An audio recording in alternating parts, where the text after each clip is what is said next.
ശരിക്കും ചേട്ടാ രണ്ടുപേരും എനിക്ക് തോന്നുന്നു ചേച്ചി സ്പോർട്സിന്റെ ട്രാക്കിലുണ്ട്, ചേട്ടനായാലും സ്വിമ്മിങ് ട്രാക്കിലുണ്ട്.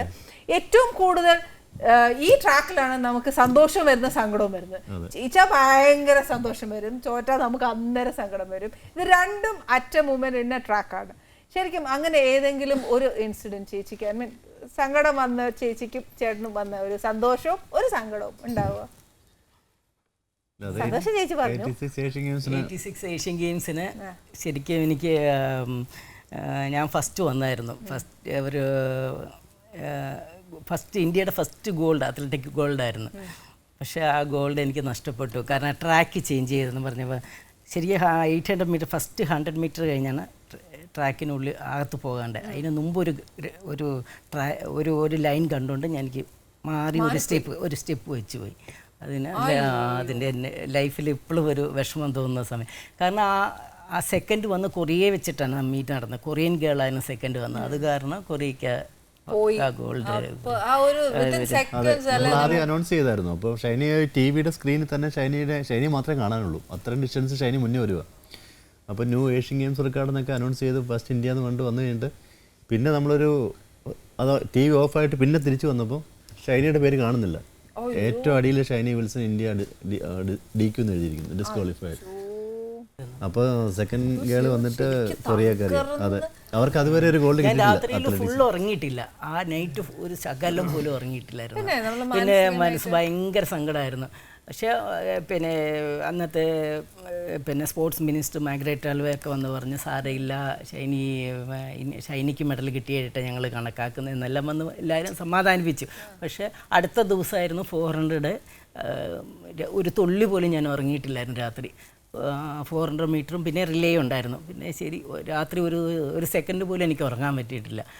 പിന്നെ പിറ്റേ ദിവസം എനിക്ക് സിൽവർ മെഡൽ, ഉഷ ഗോൾഡ് വന്നു, ഞാൻ സിൽവർ വന്നു 400 മീറ്റർ. അത് കഴിഞ്ഞ് പിന്നെ ഞങ്ങൾ റിലേ ഗോൾഡ് വന്നു. പിന്നെ ആ സങ്കടമൊക്കെ എങ്ങ് മാറി. എന്നാലും ഇപ്പോഴും ലൈഫിൽ ഏറ്റവും വിഷമമുള്ള സമയം. എനിക്ക് 86 ഞങ്ങൾ നല്ല പ്രാക്ടീസിലായിരുന്നു. ഞങ്ങൾക്ക് 2 വർഷമായിട്ട് ഒരു ഓസ്ട്രേലിയൻ കോച്ച് വന്നിട്ട് അന്നൊക്കെ ഞങ്ങളൊരു 20 കിലോമീറ്റർ ഡെയിലി നീന്തിക്കുമായിരുന്നു. ടഫ് വർക്കൗട്ട് എന്ന് പറഞ്ഞാൽ നമ്മൾ അതുപോലെ ട്രെയിൻ ചെയ്തിട്ടേ ഇല്ല. അപ്പോൾ ഞാൻ ഏഷ്യൻ ഗെയിംസിന് പോകുന്നതിന് ഒരു 3 ആഴ്ച മുമ്പ് ഞാൻ ട്രയൽ വെച്ചപ്പം അതിൻ്റെ മുന്നിലത്തെ ഏഷ്യൻ ഗെയിംസ് ഗോൾഡ് മെഡലിനേക്കാളും നല്ല ടൈം ചെയ്ത് ക്വാളിഫൈ ചെയ്തതാണ്. പക്ഷേ അത് കഴിഞ്ഞിട്ട് അതിനകത്ത് ഇച്ചിരി പൊളിറ്റിക്സ് വന്നു. അതുവരെ പുറത്ത് നിന്ന് കോച്ച് അകത്ത് വന്നു. ആ ഫോറിൻ കോച്ചിനെ പറഞ്ഞു വിട്ടു. അപ്പോൾ ആ വർക്കൗട്ട് മൊത്തം മാറി. ഞങ്ങളെ ട്രെയിൻ ചെയ്യിക്കാനൊന്നും ആ കോച്ച് വരാറില്ല. അങ്ങനെ ഞങ്ങളുടെ ടൈമിംഗ് എല്ലാം മോശമായി. അല്ലെങ്കിൽ ഞാൻ ആ ഏഷ്യൻ ഗെയിംസിന് 2 മെഡൽ വരണ്ടായിരുന്നു. അപ്പോൾ ഞാൻ ഒരു ഇവൻറ്റിന് മാത്രം 5ാമതായിപ്പോയി. അങ്ങനെ അത്രയും ട്രെയിൻ ചെയ്ത് ഞങ്ങൾക്ക് 20 കിലോമീറ്റർ വെച്ച് 2 വർഷം ഞങ്ങൾ അതുപോലെ വർക്ക് ചെയ്തത്. ഒരു ദിവസം 8 മണിക്കൂറോളം വെള്ളത്തിലായിരുന്നു. ചേട്ടാ ശരിക്കും ചേച്ചിയോടും ചോദിച്ചോട്ടെ, ഇതിനകത്ത് ഒരുപാട് ഒരാൾക്ക് വേണ്ടിയിട്ട്, ഒരുപാട് ആർക്കെങ്കിലും വേണ്ടിയിട്ട്, ഇന്നാളെന്ന് ഞാൻ പറയുന്നില്ല, പേഴ്സണൽ പൊളിറ്റിക്സ് ഒരുപാട് നടക്കാറുണ്ട്. പൊളിറ്റിക്സ് പറഞ്ഞാൽ ഇങ്ങനെയുള്ള സമയത്ത് കോച്ചായിട്ട് തള്ളിക്കയറാനും ഒക്കെ ആ നോർത്ത് ഇന്ത്യൻ ലോബികളോ അല്ലെങ്കിൽ ആ കോച്ചസുകൾ, സ്വാധീനമുള്ള കോച്ചസുകൾ ഗവൺമെൻറ്റിനെ സ്വാധീനിച്ച് ഉള്ളി വരാം. അങ്ങനെ ഒരാൾക്ക് കയറാൻ പാടുണ്ടോ? അല്ല, അപ്പോൾ അവരൊരു റൂള് പോലെ ഉണ്ടാക്കി വന്നു. ഫോറിൻ കോച്ചിന് അല്ല, ആ സമയത്ത് പറഞ്ഞു ഫോറിൻ കോച്ചിന് പോകാൻ പറ്റില്ല, ഇന്ത്യൻ ആൾ തന്നെ കോച്ചായിട്ട് പോകണം. അപ്പോൾ ഇത്രയും നാളും കോച്ചിങ് നടത്തിയപ്പോൾ അതിന് പ്രശ്നമില്ലായിരുന്നു. അതെ, ആ സമയത്ത് പ്രശ്നം അവരുണ്ടാക്കിയില്ല. ഇത് ഇദ്ദേഹത്തിനെ കയറ്റാൻ വേണ്ടി മാത്രമായിരിക്കും. അതിനകത്ത് എന്നാ ചോദ്യം ചോദിക്കാൻ നോക്കൂ അല്ലേ? അന്നത്തെ കാലത്തൊന്നും പറയാനും ഒക്കെയല്ല. ജീവപര്യന്തം ജയിലിൽ കിടന്ന പോലെ നമ്മളെ 2 വർഷം ട്രെയിൻ ചെയ്ത് പിന്നെ 2 ആഴ്ച ആരും ജയിക്കാനല്ലോ എന്ന് പറഞ്ഞപ്പോൾ നമ്മളത് അത്രയും ഈസി ആയിട്ട്. അപ്പോൾ അത്രയും നാളത്തെ ട്രെയിനിങ് വെറുതെ പോയി. അല്ലെങ്കിൽ ഏഷ്യൻ ഗെയിംസിന് ഷുവർ 2 മെഡൽ എനിക്ക് വന്നതാണ്. അപ്പോൾ ഒരു ഹിസ്റ്ററിയാണ്. ശരിക്കും അതൊക്കെ ഒരു വലിയ മോശമല്ല. ഇപ്പൊ ചേട്ടൻ ഇപ്പൊ ഇത് തുറന്നു പറയുന്നത്. പക്ഷെ ഇതേപോലെ എത്ര പിള്ളേർ കാണും ചേട്ടാ, ഇങ്ങനെ നമുക്കിങ്ങനെ എന്നാ പറയാ, ചാൻസ് കിട്ടാതെ അങ്ങ് പോകുന്നതല്ലേ. ഇന്ത്യയിൽ ഇവന്റ് ആകുമ്പോൾ പ്രശ്നമല്ല. പക്ഷെ ഇതുപോലത്തെ ക്യാമ്പുകളിലൊക്കെ വന്നിട്ട് ഇങ്ങനെ ചെയ്യാന്ന് പറഞ്ഞാൽ ശരിക്കും അന്ന് നമുക്ക് അതിന്റെ വില അറിയത്തില്ല. നമ്മൾ വലുതായി കഴിയുമ്പോഴും പിന്നീടാണ് നമ്മൾ അതിന്റെ വില അറിയുന്നത്. സത്യം.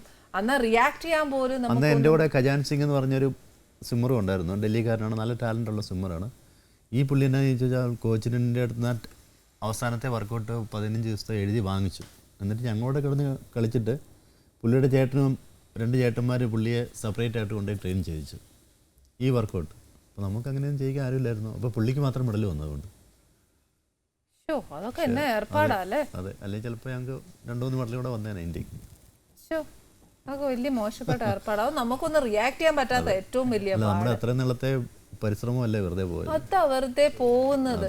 ഇപ്പൊ ശരിക്കും ഇപ്പൊ ചേട്ടൻ ആർക്കെങ്കിലും കോച്ചിങ് അങ്ങനെയൊക്കെ ഇപ്പം ഞാൻ ഇന്ത്യൻ ടീമിനോട് പോകാറുണ്ട്. പിന്നെ ഇപ്പോൾ ചെന്നൈയിലാണ് ഞാൻ സീനിയർ സ്പോർട്സ് ഓഫീസറാണ് സദേൺ റെയിൽവേയുടെ. അപ്പോൾ ജോലി തിരക്ക് നന്നായിട്ടുണ്ട്. അത് കഴിഞ്ഞുള്ള സമയങ്ങളിൽ കോച്ചിങ്ങും കാര്യങ്ങളും പോകുന്നുണ്ട്. അപ്പൊ ചേട്ടന്റെ ലൈഫിൽ ഇങ്ങനെ കുറച്ച് തെറ്റുകൾ പറ്റി, അതായത് അറിഞ്ഞുകൊണ്ടല്ല, പക്ഷെ എന്നാലും ഇതേപോലെ ഒരു കോച്ച് മാറിയതും ഒക്കെ കുട്ടികൾക്ക് വന്ന ഒരു ബാഡ് മാർക്സ് ആണ് വന്നത്.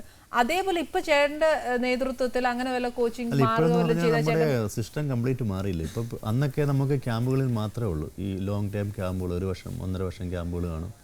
അപ്പോൾ നമ്മൾ ഒരേ രീതിയിൽ ട്രെയിനിങ് നടക്കുകയാണ്. ഇപ്പോൾ പല സെൻറ്ററുകളുണ്ട്. ആ സെൻറ്ററിൽ നിന്ന് മിക്കവാറും ഇപ്പോൾ ക്യാമ്പുകൾ വളരെ കുറവാണ് സ്വിമ്മിങ്ങിനെ സംബന്ധിച്ചോളം. അപ്പോൾ അവരവിടെ തന്നെ ട്രെയിൻ ചെയ്ത് ഇങ്ങനെ ട്രെയിനിങ് മിസ് ഔട്ട് ആവുന്നില്ല, ഒരേ വർക്കൗട്ട് ഒരേ രീതിയിൽ പോവാണ് വർഷങ്ങൾ. ചേട്ടാ ഇപ്പൊ ട്രെയിനിങ്ങിന്റെ കാര്യമെല്ലാം ചേട്ടൻ പറഞ്ഞായിരുന്നല്ലോ. അപ്പൊ ശരിക്കും പറഞ്ഞാൽ ഇപ്പൊ നമുക്ക് ട്രെയിനിങ് എന്ന് പറയുമ്പോൾ കുട്ടികൾക്ക് ശരിക്കും പറഞ്ഞാൽ വെള്ളം ഉള്ളിടത്ത് ട്രെയിനിങ്ങിന് ആളില്ല, വെള്ളം ഇല്ലാത്തടത്ത് എല്ലാവരെയും കൂടെ പിടിച്ചിട്ട് ട്രെയിൻ ചെയ്യിപ്പിക്കുന്നുണ്ട്.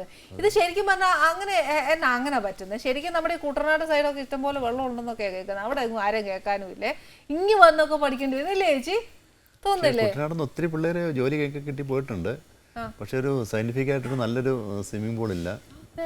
അപ്പോൾ നമ്മൾ ഈ ആറ്റിലേക്കാണെങ്കിൽ നമുക്ക് അളവും കാര്യങ്ങളൊന്നും അറിയത്തില്ല. ട്രെയിൻ ചെയ്യണമെങ്കിൽ നമുക്കൊരു മെഷർമെൻ്റ് ഉള്ള സ്വിമ്മിംഗ് പൂൾ 25 മീറ്റർ അല്ലെങ്കിൽ 50 മീറ്റർ ഉള്ള പൂള് വേണം. ചേട്ടാ ഒരു സത്യം ഞാൻ പറയട്ടെ, ഈ പൂളൊന്നും അന്വേഷിച്ച് പോകല്ല. എന്താണെന്നറിയാമോ, ചേട്ടൻ ഇപ്പൊ മറ്റേ മീനച്ചിലാറിലാണ് പഠിച്ചതെന്ന് പറഞ്ഞേ.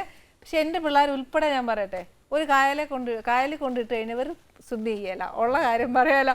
പൂളുണ്ടായാൽ മാത്രമേ സ്വിമ്മ് ചെയ്യുള്ളൂ. 100 മീറ്റർ കഴിയുമ്പോൾ അയ്യോ എന്നെ രക്ഷിക്കാന്ന് വിളിച്ചു പോകും. ഇതെല്ലാ കുട്ടികൾക്കുള്ള സാധനമല്ലേ സത്യം.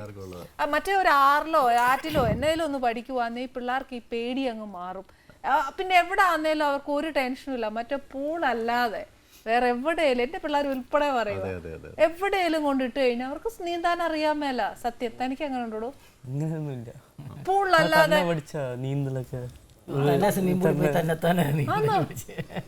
അപ്പന്റെ ഒരു പാർട്ടും ഇല്ല അതിനകത്ത്.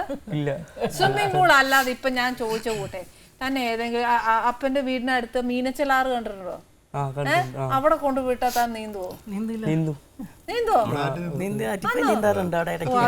ശരിക്കും ഷുഡ് പ്രൗഡ് കേട്ടോ. എന്നാന്ന് വെച്ചാൽ ഞാൻ ഇപ്പത്തെ ജനറേഷൻ പിള്ളേർ ആദ്യമായിട്ട് കേൾക്കുക.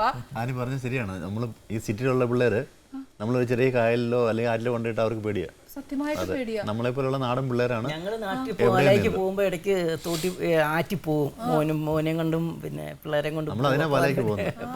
നാട്ടിൽ അങ്ങനെ അവിടെ പോയി കുളിക്കാൻ സത്യം അങ്ങനെ ഭയങ്കര രസമാണ്, ഭയങ്കര ഇഷ്ടമാണ്. പക്ഷെ അത് ഈ സിറ്റി പിള്ളേർക്കൊന്നും അറിയത്തില്ല. അവർക്ക് പൂളിലേക്ക് പേടിയാ. ഞാൻ പറഞ്ഞില്ലേ, വേറെ കുട്ടികളെ ഒന്നും ഞാൻ പറയുന്നില്ല, അവരിങ്ങനെ അണച്ചു നിൽക്കും. അതെ, എന്റെ പിള്ളേർ ഇത് തന്നെയാ. പൂളുണ്ടോ ചാടാ, ഇല്ല ആ ഒരു അവസ്ഥയാ.